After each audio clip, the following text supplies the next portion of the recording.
Welcome बच्चों, स्वागत है आज आपका आपके YouTube चैनल पर मीनाक्षी हिंदी एकेडमी। तो जैसा कि हमने लास्ट क्लास में पढ़ा था पार्ट 1 लेसन 1 किसका रिमझिम बुक से है ना, क्लास 4 लेसन 1 है ना हिंदी। तो जैसा कि हमने एक लास्ट पैराग्राफ हमारा बाकी रहा था लास्ट क्लास में, तो मैं आज वो एक्सप्लेन करके और आपको क्वेश्चन आंसर्स कंप्लीट करवाऊंगी। ठीक है, तो पेज नंबर 2 ओपन कीजिए सब। This one book is okay, रिमझिम बुक लेसन नंबर 1। रह रहकर छत पर आ जाते, कौन आ जाते हैं रह रहकर छत पर? बादल, है ना। जैसा कि जब बारिश होती है तो रह रहकर हमारी छत पे कैसे वो मंडराते रहते हैं ना, और फिर चुपके ऊपर उड़ जाते। कभी कभी जिद्दी बनके बाढ़ नदी नालों में लाते। और फिर कभी दुखी भी होते हैं, कभी क्या कहते हैं, कभी कभी बादल जिद्दी बन जाते हैं। कभी इतनी बारिश होती है कि आपने देखा ना, कभी बाढ़ आ जाती है, कहीं बांध टूट जाते हैं, कितना नुकसान हो जाता है ना। तो कभी कभी वो जिद पर आ जाते हैं बादल, तो कभी इसमें दुखी भी होते हैं और वो इतना पानी बरसाते हैं कि बाढ़ आ जाती है। बाढ़ नदी नालों में लाते, फिर भी लगते बहुत भले हैं मन के भोले भाले बादल। फिर भी हमें बादल कैसे लगते हैं? बहुत अच्छे लगते हैं। अगर बारिश नहीं होगी तो हमारी खेती कैसे होगी, है ना, पानी की कमी हो जाएगी। लेकिन जब बाढ़ आती है तो सब लोग बहुत परेशान हो जाते हैं, लेकिन फिर भी हमें बादल कैसे लगते हैं? बहुत अच्छे लगते हैं। तो ये थी बच्चों कविता, और इस पाठ के लेखक हैं कल्पनाथ सिंह। कौन है इसके राइटर? कल्पनाथ सिंह। तो मैंने आपको कठिन शब्द लास्ट क्लास में लिखवा दिए थे, तुक वाले शब्द मतलब राइमिंग वर्ड्स, ये भी हमने लास्ट क्लास में कंप्लीट किए थे। तो अब हम पढ़ेंगे आज इसके क्वेश्चन आंसर्स। ठीक है, तो पेज नंबर 3 फर्स्ट, कैसा कौन, है ना। फर्स्ट है कैसा कौन, सूरज सी, तो इसमें डैश चमकीली और थाली। जैसे सूरज कैसा होता है? बहुत चमकीला होता है ना। और उस कौन कौन होती है चमकीली? थाली। चंदा सा, डैश और डैश। तो चंदा सा, देखिए मैं बोर्ड पे एक्सप्लेन करती हूँ। सेकंड में फर्स्ट में क्या आएगा? चंदा सा गोरा, है ना, चंदा सा गोरा, है ना। फर्स्ट में आएगा गोरा। और चेहरा, जैसे हम बोलते हैं ना, वाह कितनी ब्यूटीफुल है, एकदम चांद से चेहरा है ना, कितना सुंदर है, गोरा चांद सा चेहरा। हाथी सा, हाथी सा कौन होता है? भारी। हाथी कैसा होता है? बहुत भारी होता है ना। तो फर्स्ट में क्या लिख देंगे? भारी। और सेकंड में व्यक्ति, जैसे हाथी सा, जैसे हम बोलते हैं ओ ये तो हाथी सा मोटा है, तो कौन किसके लिए बोलते हैं? व्यक्ति के लिए, है ना। तो भारी और व्यक्ति। ठीक है। नंबर 4 पे जोकर सा, जोकर कैसा होता है? बहुत फनी होता है ना, तो इसमें हम लिख देंगे मजेदार, है ना। और आदमी कौन होता है? जैसे हम बोलते हैं ना, अरे वो तो बहुत फनी मैन है ना, जैसे कोई बहुत मस्ती मजाक करता है, तो उसको हम बोलते हैं फनी। परियों सा, अब परियों से कैसी होती है? बहुत प्यारी होती है ना, प्यारी या प्यारा, है ना। और पंख, परियों के क्या होते हैं? बहुत ब्यूटीफुल से पंख होते हैं, है ना, और बहुत प्यारी होती है।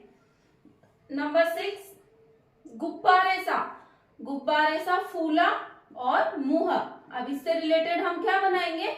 गुब्बारे सा, जैसे हम बोलते हैं ना, ओ इसका तो मुंह हमेशा सूजा हुआ ही रहता है, गुब्बारे की तरह फूला हुआ मुंह, फूला और मुंह।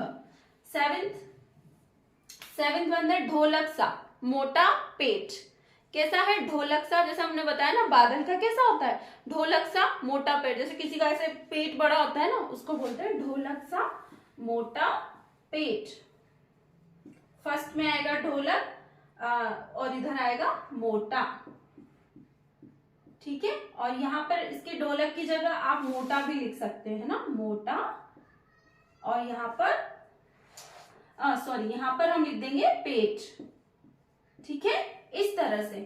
ठीक है बच्चों, गोरा चेहरा, चंदा सा गोरा, और चेहरा क्या होता है? चंदा सा सुंदर होता है चेहरा, है ना, गोरा। भारी व्यक्ति, हाथी, हाथी कैसा होता है? बहुत मोटा होता है, हम उसके लिए यूज करते हैं ना, अरे ये तो हाथी सा मोटा है, हाथी सी मोटी है ना, लेकिन ऐसा बोलना नहीं चाहिए किसी को। भारी व्यक्ति। मजेदार आदमी, जोकर, जोकर कैसा होता है? बहुत फनी होता है, तो हम बोलते हैं ना, अरे वो तो बहुत फनी मैन है, फनी वुमन है, फनी गर्ल है ना, बहुत जो बहुत मजाकिया मस्ती टाइप्स, है ना। प्यारी, पंख, परी सी प्यारी, परी के कितने सुंदर सुंदर पंख होते हैं ना, वो, ठीक है। फूला हुआ मुंह, जैसे किसी का होता है ना, हम बोलते हैं इसका तो हमेशा मुंह ही फूला हुआ होता है ना। जैसे कोई कोई लेडी होती है, जनरली लेडीज के लिए यूज करते हैं, तो उसका तो हमेशा मुंह ही फूला हुआ रहता है। ढोलक पेट, मोटा सा पेट, मोटा ढोलक जैसा पेट, किसी का मोटा पेट, जैसे इसमें इस कविता में किसके लिए बताया गया है, ये इस कविता में ढोलक सा मोटा पेट बादलों के लिए बताया गया है, ठीक है। तो नेक्स्ट है क्वेश्चन आंसर्स हैं, तो मैं बोर्ड पे एक एक आंसर आपको लिख देती हूँ, आप कॉपी कीजिए, ठीक है, या फिर वीडियो को रिपीट कर करके बच्चों देखना। आंसर्स मैं यहाँ पर लिख रही हूँ, ठीक है। तो देखिए सबसे पहला क्वेश्चन है, देखिए बच्चों ध्यान से सुनिएगा। सबसे पहला क्वेश्चन क्या है, कविता से आगे पेज नंबर 4 है ना। क, तूफान क्या होता है, बादलों को तूफानी क्यों कहा जाता है। तूफान क्या होता है, एक स्टॉर्म है ना, क्या होता है, स्टॉर्म होता है ना। और बादलों को तूफानी क्यों कहा जाता है, क्योंकि वो बहुत बारिश करते हैं, बहुत तूफानी हो जाते हैं वो, है ना, इसलिए उनको तूफानी कहा जाता है। तो देखिए मैं इसको एक्सप्लेन कर देती हूँ। तूफान तेज हवा से होता है, क का आंसर है, मैं डायरेक्ट आंसर लिख रही हूँ, है ना, डायरेक्ट आंसर है, क का आंसर है तूफान तेज हवा सा होता है। तूफान तेज हवा सा होता है ना। तूफान तेज हवा सा होता है और आकाश में गहरे बादल छा जाते हैं, उसे हम क्या कहते हैं, बहुत तूफान कहते हैं ना। आकाश में काले बादल छा जाते हैं, उसे हम क्या कहते हैं, तूफान, है ना। जब जैसे हमें पता चलता है ना बारिश आने वाली होती है, जैसे डार्क क्लाउड्स हो जाते हैं ना एकदम, है ना, क्लाउड्स हो जाते हैं ब्लैक स्लेटी कलर के, है ना, ग्रे कलर के, उसे हम तूफान कहते हैं। सेकंड वन, ख नंबर का क्वेश्चन है बच्चों। साल के किन किन महीनों में ज्यादा बादल छा जाते हैं, तो किस महीने में सबसे ज्यादा बारिश होती है, जुलाई और अगस्त मंथ में, है ना, वो रेनी टाइम्स होता है ना, रेनी सीजन होता है वो, उस टाइम पे बारिश ज्यादा होती है। तो कौन से महीने में होता है, जुलाई और अगस्त, ठीक है, जुलाई और अगस्त के महीने में सबसे ज्यादा बारिश होती है। नाउ थर्ड क्वेश्चन है बच्चों, कविता में काले बादलों की बात की गई है, क्या बादल काले होते हैं सचमुच में, आपको क्या लगता है, बादल काले होते हैं।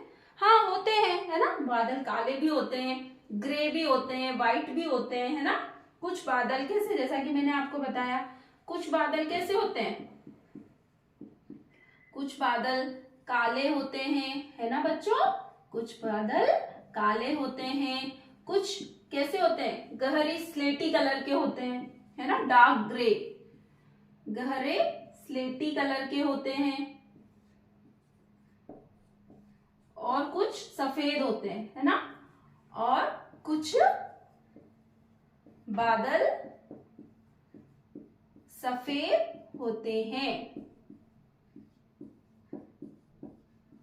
ठीक है बच्चों। देखिए मैं बोर्ड पे इसलिए लिख रही हूँ ताकि आपको अच्छे से समझ आ जाए, वरना मैं भी, बहुत से लोगों ने ओरली एक्सप्लेन किया हुआ है, लेकिन मुझे लगा आप छोटे बच्चे हैं तो आपको अच्छे से मैं लिखकर समझा देती हूँ, ठीक है। नाउ लास्ट वन है, कक्षा में बातचीत करो और बताओ बादल किन किन तरीकों के होते हैं। अच्छा देखिए अब मैं इसको आपको ओरली एक्सप्लेन करती हूँ।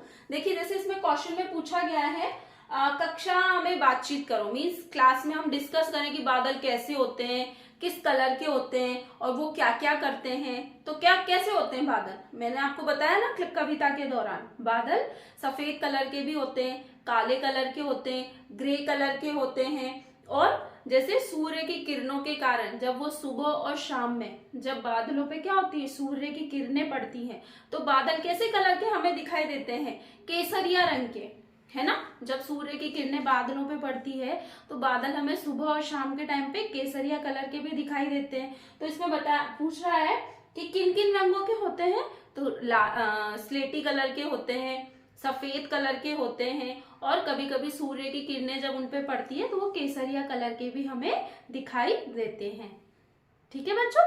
तो इस तरह से आप थोड़ा समझने की कोशिश कीजिए, जैसे आपने आपके आसपास भी कभी देखा होगा जब बारिश आती है तो कैसे काले बादल हो जाते हैं, है ना, कभी सफेद भी दिखते हैं हमें, है ना, और कभी कभी रेडिश रेडिश ऐसे भी दिखते हैं ना, केसरिया कलर के, ऑरेंज शेड में, है ना। तो सुबह शाम जब सूर्य की किरणें उस पे आती है ना, ऐसे। ठीक है बच्चों, अब जैसे देखिए कैसे कैसे बादल, तो तरह तरह के बादल के आप चित्र बनाएंगे। जैसे फर्स्ट में काले काले डरावने बादल, तो इसमें कैसे बादल बनाएंगे, वो ऐसे करके काले काले बादल होते हैं ना बहुत, उनका। गुब्बारे वाले गाल वाले बादल, जैसे ड्रॉ लाइक अ बलून, है ना। गुब्बारे वाले बादल कैसे होते हैं, जैसे आप ये बलून है, इस तरह का होता है ना बलून, तो जैसे इस तरह से आप ये बादल ड्रॉ कीजिए। ठीक है, तो गुब्बारे वाले काले बादल। हल्के फुल्के सुहाने बादल, जो लाइट शेड जैसे व्हाइट कलर के, आप इसमें उस तरह से ड्रॉ कीजिए। ठीक है, आप घर पे ड्रॉ करेगा और मुझे कमेंट बॉक्स में इसका पिक भेज दीजिएगा। ठीक है, चलिए पेज नंबर 5। कविता में बादलों को भोला कहा गया है, इसके अलावा बादलों के लिए कौन कौन से शब्दों का इस्तेमाल किया गया है, नीचे अधूरे लिखे शब्दों को पूरा कीजिए। फिल इन द ब्लैंक्स है, जैसे म। अब देखिए मैं यहाँ बोर्ड पे लिख देती हूँ, आई होप सबने ये कॉपी कर लिया होगा। देखिए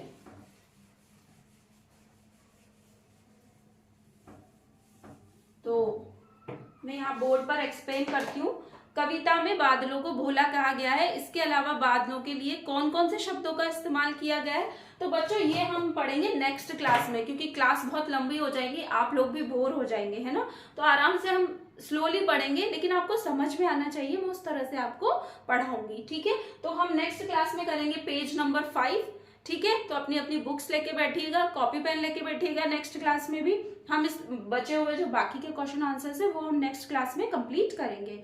अच्छा बच्चों, अगर आपको मेरा वीडियो जरा सा भी पसंद आता है तो प्लीज लाइक किया कीजिए और वीडियोस को आगे शेयर किया कीजिए और चैनल को सब्सक्राइब कीजिए। और कम्युनिटी बॉक्स में मैं रेगुलरली क्वेश्चंस डालती हूँ, आप उनको चेक कीजिए। शॉर्ट्स वीडियोस पर आप कमेंट कीजिए, उसमें मुझसे पूछिए, उनके जवाब दीजिए पहेलियों के। ठीक है बच्चों, तो चलिए मिलते हैं अब हम नेक्स्ट क्लास में।